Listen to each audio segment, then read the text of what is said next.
السلام عليكم kulanti wacan daawade ku soo dhawow macluumaad ku saabsan weynaysashada faruuryaha iyo gabdhaha Soomaalida ma qurux mise qarash khatar iyo qurux beel ayaa ka dhalan kara macluumaadkan waxaan filayaa inaad ka heli doontaan baraha bulshada waxa ku baahay maalmihii la soo dhaafay haween badan oo Soomaali ah oo durtay dibnaha ama faruuryaha dabcan si ay qurux u raadiyaan dad badan ayaa u arka in dibnaha oo la weynaystaa ay qayb ka tahay quruxda qofka halka kuwa kale ay u arkaan foolxumo la soo koristay qallimada macmalka ah ee qofku ku bedelayo xubnihiisa isagoo oo baadi goobay qurux ayaa ku cusub Soomaalida dhexdeeda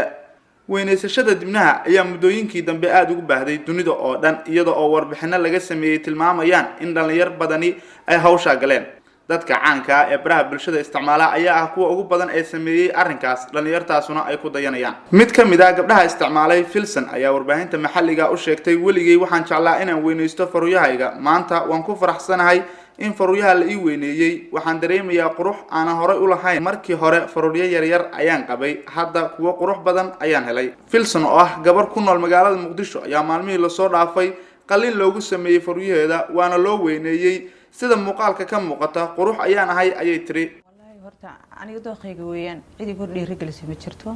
gabar kasta oo iyada dooqeeda ay ka soo goday inay tirato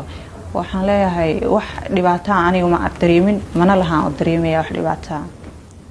waa maxay khatarta ay leedahay in dibnaha la weynaysto meelo kala duwan oo dunida kamid ah sida UK ayaa laga isticmaalaa balse waxaa jira baaqiyo ka soo baxaya gudaha UK oo ah in sharci laga soo saaraa weynaynta faruuryaha iyo qaabka loo sameeyo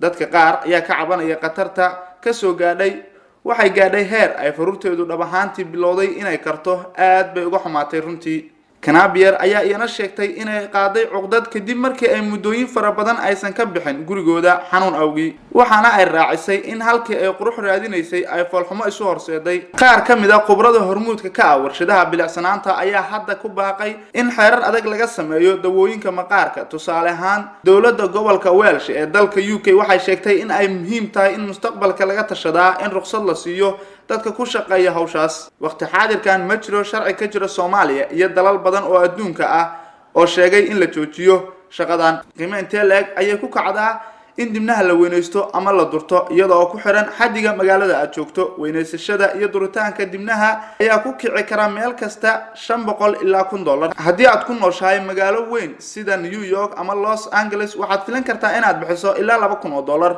inkastoo ay tani u ekaan karto qaali muddo intee leeg ayay shaqayn kartaa dawadan muddada ay sii jiri kartaa way kala duwanaan karaan iyadoo oo ku salaysan da'daada iyo xadiga buuxinta laakiin guud ahaan buuxiyaasha dibnaha ayaa soconaya 6 bilood ilaa 3 sano ka hor inta aadan u baahnayn in mar kale dib loo farsameeyo